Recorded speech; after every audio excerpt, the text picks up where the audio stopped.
오늘 말씀의 제목은 가죽부대예요. 낡은 가죽부대. 그러니까 영어로 하면 Problem of Old Wineskins. 낡은 가죽부대. 우리 오늘 비디오에서 봤죠. 우리는 어떻게 보면 믿음을 유지할 수 있을 것인가. 제가 그것을 바로 트와일라 타프의 열정을 유지하는 방법을 통해서 한번 이렇게 생각해 봤어요.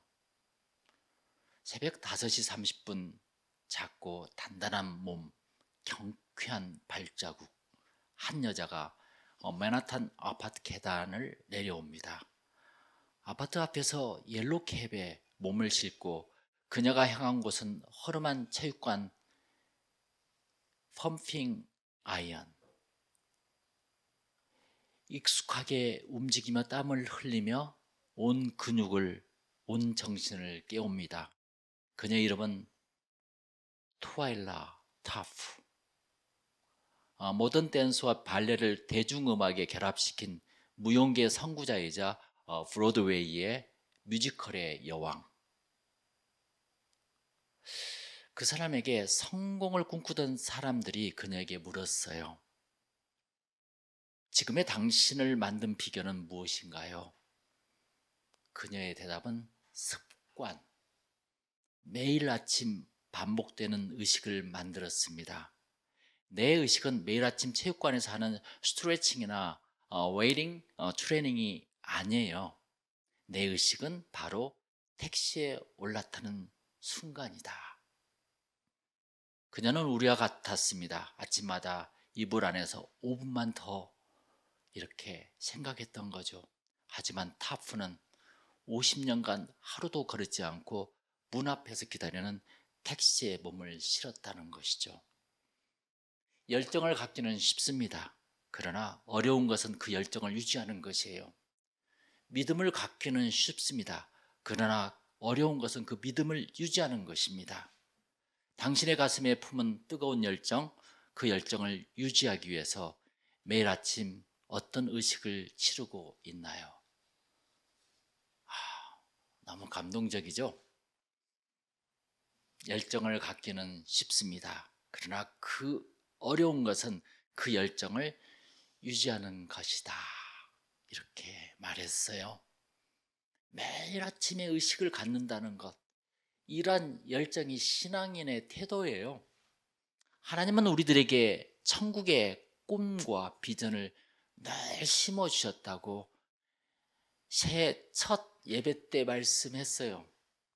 믿음이란 것은 그 꿈과 비전을 이루어 나가는 expectation, passion, 그러니까 이 기대와 열정을 갖는 것이에요. 하나님은 나에게 오늘 또 어떤 기적을 남길 것인가, 이렇게 설레임과 기쁨을 가지고 타프처럼 아침의 의식을 가지며 이런 상쾌함의 아침을 시작한 것이 믿음입니다. 할렐루야. 너무 좋죠? 그 믿음의 표현을 오늘 예수님은 어떻게 말씀하셨을까요? 한번 보겠습니다. 14절에 보니까 세례요한 제자들이 물어요. 왜 당신의 제자들은 금식하지 아니하나이까? 그랬어요. 그러니까 예수님께서 뭐라고 대답하셨죠? 15절에 혼인집 손님들이 신랑과 함께 있을 동안에 슬퍼할 수 있느냐? 이렇게 반문했어요. 예수가 내 안에 있는 자는 혼인잔치처럼 기쁘다는 거예요. 하나님의 음성이 저에게 다가왔어요. 요셉아, 왜 방황하고 슬퍼하니? 여기서 혼인잔치는 기쁨의 상징이에요. 축제의 상징이에요. 유대인들의 결혼식에서는 혼인잔치가 일주일 동안 계속됩니다. 이것은 가난한 사람들의 삶의 좀처럼 찾아오기 힘든 큰 기쁨과 대접, 춤과 유의의 시간이었죠. 모든 손님들은 공짜로 즐겼습니다. 바로 이런 모습은 예수님이 이끌어 들이신 천국의 모습을 얼마나 잘 묘사하고 있습니까? 예수님은 기쁨을 가지고 오셨어요. 우리가 세상에 빼앗겨 버리는 그 기쁨을 가지고 오셨어요. 그래서 오늘 말씀에 보면은 15절에 그러나 신랑을 빼앗길 날이 이르리니 그때는 금식할 것이니라 이렇게 했어요. They will fast. 금식할 것이다. 내 안에 예수가 있어서 사랑의 등불을 밝히면 삶이 기쁘고 길이 보입니다. 그렇죠? 그러나 내 안에 예수가 없고 염려와 근심이 있으면 바리새인들처럼 금식해야죠. 슬픔이 있으니 밥이 넘어가요? 자동 금식이죠. 여러분 항상 캔을 가지세요. I can do, el canto. 나는 할 수 있다. 그것으로서 나의 우울증을 이겨나가야 돼요. 현재 나의 처지와 여건이 그렇게 중요하지 않아요. 내가 가난하건 부자이건 못생겼고 잘생겼건 나를 인정해주건 말건 간에 가장 중요한 것은 뭔지 아세요? 오늘 말씀에서 내 영혼의 와인스킨스, 그릇이 무엇으로 가득 차 있느냐가 중요하죠. 예수님의 유명한 천국의 말씀이 바로 17절에 있어요. 새 포도주를 낡은 가죽 부대에 넣지 아니하나니 그러세요. 여기서 오늘 설교 제목이 바로 오늘 말씀이 낡은 가죽 부대가 나옵니다. 낡은 가죽 부대. 그 가죽 부대는 낡아서 이 포도주를 넣든 물을 넣든 간에 물이 새요. 절절절 새는데 거기다 어떻게 계속 넣어요? 제가 이번에 새 포도주와 새 부대 Problem of Wineskin이라는 제목을 2월 달에 우리가 이걸 가지고 교회란 무엇인가가 정확히 잘 쓰여 있어요. 우리는 교회를 잘못 이해할 때가 굉장히 많거든요. 이것을 4주 동안 우리가 이 책을 읽겠습니다. 그 사람은 바로 하워드 스나이더가 쓴 것인데 10페이지에 이런 말씀이 있어요. 번역본 10페이지에 우리는 복음의 새 포도주를 낡은 가죽 부대에 담으려고 노력하고 있는 것이다. 낡은 전통, 해묵은 철학, 삐걱거리는 제도, 구태연연한 관습의 낡은 부대 속으로 과거의 자기의 잘못된 의식 속으로 그러나 시간이 갈수록 낡은 부대는 복음을 구속하기 시작한다 그랬어요. 자꾸 이것이 나를 가둬. 나의 잘못된 의식이 자꾸 복음을 가둬버려. 감옥에 집어쳐넣어요. 그래서 율법으로 묶어버리려는 예수님을 바로 오늘 말씀에서 나오는 것이죠. 낡은 부대는 터져야 하고 복음은 다시 방출되어야 한다. 복음은 우리 시대에도 새로움이다. 그것은 아직도 하나님의 능력이다. 복음은 여전히 낡은 부대를 터뜨리고 세상으로 흘러넘친다고 이렇게 한 구절을 보니까 재밌는 말씀을 써놨어요.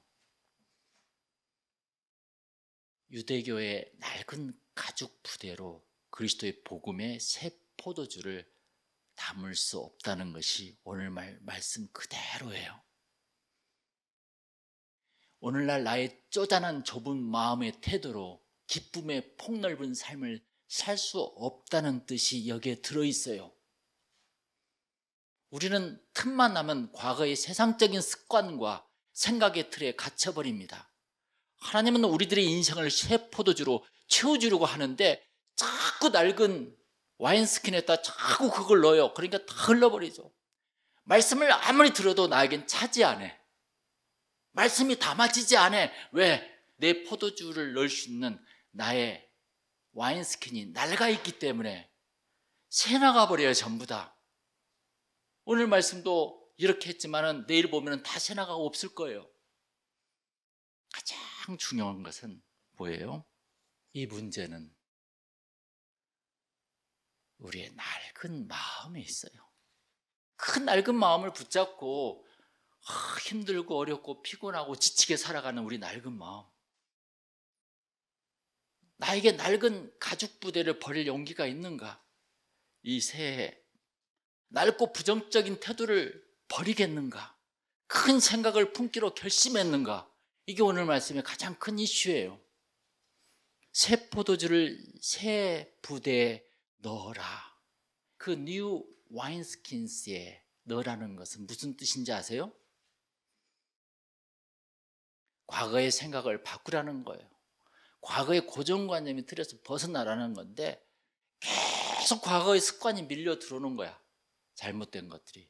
과거의 낡은 부대를 버리고 새 포도주를 새 부대에 넣은 사람이 본문에도 나옵니다. 여러분 18절을 보세요. 예수님께서 이 말씀을 하실 때에 그래요. 이 말씀이 뭐예요? 바로 낡은 가죽 부대에 넣어서는 안 된다, 이 말씀이죠. 성령의 감동을 받은 한 룰러, 관리가 나와요. 근데 그 관리는 절망과 비극에 차 있는 초상집에서 금식하고 있는 한 관리였었어요. 왜 그는 자동 금식이 되었는가? 자신이 사랑하던 딸이 죽었다니까요. 어떻게 할 줄 모르고 허둥지둥 되다가 예수님이 오신다는 소문을 듣고 바로 예수님께 달려가서 이야기한 것입니다. 예수님의 그 소문이, 그 복음이 그 사람에겐 최고의 소망이었었어요. 여러분들은 뭐가 죽어 있습니까 지금? 그 사람은 그 당시에 그 초상집 같은 그런 낡은 가죽 부대를 싹 버려버리고 새로운 마음을 갖습니다. 예수를 만나면서 새로운 소망의 가죽 부대에 포도주 같은 말씀을 담습니다. 힘이 생깁니다. 믿음이 생깁니다. 그러면서 18절에 이런 말씀을 해요. 예수님, 내 딸이 방금 죽었사오나 오셔서 당신이 그 몸에 손을 얹어 주소서. 그러면 살아나겠나이다.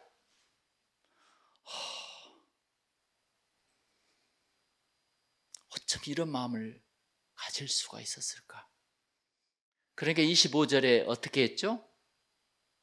예수님께서 무리를 내보낸 후에 예수께서 들어가사 손에 손을 잡으시며 일어나는지라. 이 소녀는 24절에 죽은 게 아니라 자는 거야. 그러니까 그들이 비웃었어요. 손을 딱 잡고 일으키니까 그 딸이 일어났어요. 이것이 바로 새 부대를 가진 사람의 기적입니다. 여러분 평생 낡은 가죽 부대를 가져보세요. 이런 기적이 일어나나? 그 전에 예수님이 그 관리의 집으로 가시고 계실 때 또 한 번의 기적이 일어납니다. 여기 보니까 12년 동안 혈루증을 앓은 여자가 나와요. 그 여자의 마음에는 어떤 새 부대를 가지고 있었는가 하니,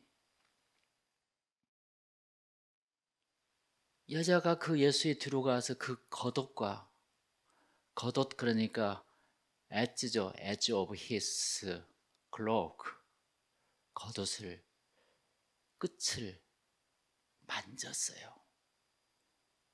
21절이 굉장히 중요한 말씀이에요. 우리 한번 다 같이 읽어볼까요? 21절. 이는 제 마음에 그 겉옷만 만져도 구원을 받겠다 함이니라. 이게 바로 새 가죽 부대의 마음이에요. 이게 바로 믿음이라는 거예요. 그래서 그 예수님 뒤로 가서 살짝 그 겉옷의 끝을 만집니다. 그러니까 예수님께서 뭐라고 말씀하신지 아세요? 딸아, 안심하라. 내 믿음이 너를 구원하였느니라 그랬어요. 그 순간 그 여자가 몸도 낫고 구원도 받게 됩니다. 우리들의 지식이 구원을 하게 하는 것이 아니라 우리들의 믿음이 구원을 하게 합니다. 할렐루야. 믿음은 생각이 아니에요. 믿음은 직접 움직이는 것이에요. 내가 예수를 믿으면 구원을 받는다는 그런 이론을 아는 것이 아니에요. 내 마음속에 감동과 기쁨이 밀려오면서 그것이 나를 움직이게 하는 것이 믿음입니다. 밭에 감춘 보화를 발견한 사람은 기뻐하여 돌아가서 자기 소유를 다 팔아서 보화를 샀다는 것이에요. 믿음이란 것은 기뻐해서 직접 시행하는 거예요. 예배는 감동 감화하여 그 감동을 삶의 현장에 가져가는 거예요. 우리 인생은 꿈보다 기대를 따라갑니다. 긍정적인 생각을 품은 인생은 긍정적인 방향으로 흘러갑니다. 부정적인 생각에 사로잡혀 있는 인생은 자꾸 꼬이게 돼 있어요. 아침에 눈을 뜨자마자 가장 먼저 해야 할 일이 무엇인지 아세요? 그게 또 삶의 의식이에요. 우리 마음을 올바른 방향에 맞추는 것이에요. 하나님의 은혜를 기대하십시오. 아침에 일어나자마자 하나님이 생각나는 사람은 믿음 있는 자예요. 믿음이라는 기대는 기회의 문을 열어주고 사회의 성공을 가져다 주며 인생의 난관을 뛰어넘게 해주는 원동력입니다. 희망찬 말로 하루를 시작하세요. 야, 천국의 아침이구나. 오늘은 멋진 하루가 될 거야. 하나님이 내 발걸음을 인도해 주실 테니까. 그러니까 이 혈류병에 걸린 사람도 이 관리도 그런 생각을 한 거 아니겠어요? 그래서 자기 딸도 살리고 자기의 병도 낫게 되고, 하나님의 은혜가 나를 감싸고 있어. 하나님의 선하심과 인자심이 나를 따르고 있어. 로아셀. 오늘 하루가 나는 기대가 돼. 상황이 내게 좋은 쪽으로 바뀌기를 기대하라. 믿습니까? 사람들이 만사를 제치고 나를 도와주기를 기대하십시오. 시간과 장소가 내 편이 되기를 기대하실 때 실제로 그런 일이 돌아갑니다. 브로드웨이 뮤지컬의 여왕 트왈라 타프처럼 매일 아침 반복되는 의식을 가지고 그 익스펙테이션과 패션으로 하루를 시작해 보십시오. 여러분 시험을 볼 때나 학교에서 직장에서 프레젠테이션을 할 때나 또한 사업에 계약을 할 때나 배우자를 찾을 때에도 누구와 만남을 가지더라도 가정에서나 직장에서나 사회에서 참 그런 잘 된다는 기대 심리 너무 중요해요. 식당에서 밥을 한 끼를 먹더라도 야, 콩나물 너는 참 훌륭하구나. 어떻게 내 입속에 들어갈 수가 있니? 하면서 먹는 것과 그냥 쿡쿡 찍어서 먹는 것은 너무 인생이 다르다는 거예요. 익스펙테이션을 가지시고 밝은 등불을 켜보자고요. 믿음은 바라는 것들의 실상이라고 히브리서 11장 1절에 나와 있습니다. 자, 우리 다 같이 눈을 한번 감아보세요. 오늘 그 타프의 인생을 사는 태도와 모습을 발견했습니까? 나는 신랑과 함께 있는 혼인잔치에 있습니까? 정말 내 안에 예수가 있을까? 아직도 하나님이 주신 새 포도주와 비전을 낡은 가죽 부대에 넣으려고 하지 않는가? 12년 된 혈루증 질병의 여자처럼 믿음이 있을까? 자기 딸이 죽은 그 관리의 믿음대로 내가 주님께 구할 수 있을까? 나는 지금 어떻게 살고 있는 것인가? 이제 우리가 마음을 바꿔보자고요. 낡은 과거를 버리자고요. 부정적인 마음을 버리자고요. 새 부대를 준비하고 우리가 하나님이 주신 말씀을 흘리지 말자고요. 그리고 예수님의 말씀을 믿어보자고요. 자기를 믿지 말고 믿음의 눈으로 행복한 자신의 모습을 보자고요. 그러면 잘 될 겁니다. 할렐루야. 반드시 기도하시겠습니다.